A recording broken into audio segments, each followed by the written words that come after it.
So Erica, what is improvising your creative life? Oh, thanks for asking, Sloan.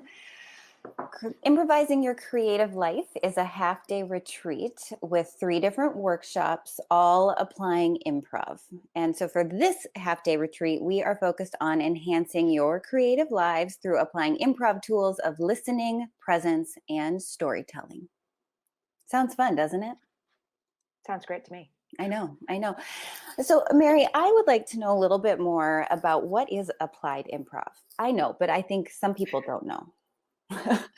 Yeah, it's a great question, right? Because after all, this is a virtual retreat on applied improvisation. So we should probably tell you more about it. So for us, at least for me, applied improvisation also can be known as applied improv. Those two terms we'll use synonymously throughout this live and in our marketing and in our messaging. And it's about taking improv comedy concepts off stage and applying them to your everyday life. So, in our half day retreat, we're going to apply improv to storytelling. We're going to apply improv to addressing bias. And we're also going to apply improv to increasing your confidence. And this will happen in workshops led by SME, which are Sloan, myself, and Erica. So, Sloan, I'm curious if you could just share a little bit more about who is this half day retreat for? Like who are we trying to get to come to this? Yeah, that's also a great question. Thanks. And kind of generally speaking, this is great for any creative, whether you are a professional creative or a personal creative, meaning you are creative in your job or you're creative at home or both. Um, and you are looking for creative spark and inspiration or more of that, you feel called to make connections with other artists and other creatives, you are ready to stretch your creative viewpoint. You are want to push to expand your creative toolbox, and or you want to take your creative work to the next level. So very generally, that's who will benefit from this creative workshop, and you can see it's all under the umbrella of creativity. So, Mary, could you tell us though, like on a more kind of granular level, like who who is this good for? Yeah, absolutely. For us, we welcome anyone who's 18 or older who considers himself a creative. You could be an innovator as well, or an artist, someone who's looking for connection and inspiration and new tools to expand your creativity toolkit. You don't have to have any improv experience whatsoever. Mm. And if you are an improv performer, you're also welcome to come as well.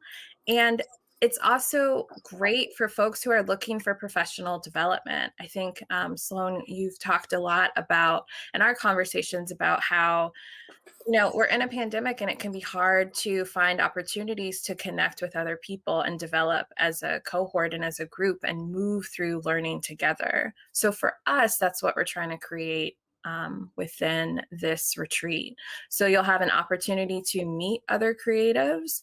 And if you're someone that is looking for those continuing education credits, those CE credits, you could definitely use them for these. Just check with your professional licensing body directly, because we're not certifying this officially as a CE credit opportunity. So now that we've talked a little bit about who it's for and who we want to show up, Erica, can you just share a little bit more about what folks who attend will actually get out of it? Like, what are the benefits? Well, I could go on and on about the benefits because I think the benefits are endless. However, I'm going to keep it short. And so the first benefit is really just the opportunity to practice in 3 workshops that will apply improv to creative writing, bias and oppression, mindfulness, and confidence. So that's the first thing. You just get these amazing workshops. that's a benefit in and of itself. At the end of the retreat, you will get a certificate of completion, and you'll learn more about that once you sign up. And as is mentioned already, is you will have opportunities to meet other creatives and connect with them through a temporary virtual community, which is great right now. You'll continue your learning and engagement, upskill your stories or your skills in storytelling, presence, listening, mindfulness, confidence, and those are just a few. So yeah, I mean, the benefits again are always individual, but these are kind of those, main benefits that we hope that people will walk away with. Yeah, absolutely. I just want to add to that applied improvisation helps practice the skills that Erica just mentioned in a playful way, right? Because it's easy to Mhm. be like, I want to be a good listener, and this is how you listen, and to involve play and opportunities to be creative, to upskill those opportunities to develop yourself professionally. I mean, I'm excited for that. And applied improvisation, because we're using play, it's going to keep our minds and our bodies moving in a positive forward direction, which we talk about all the time when it comes to improv, of always wanting to keep things moving forward.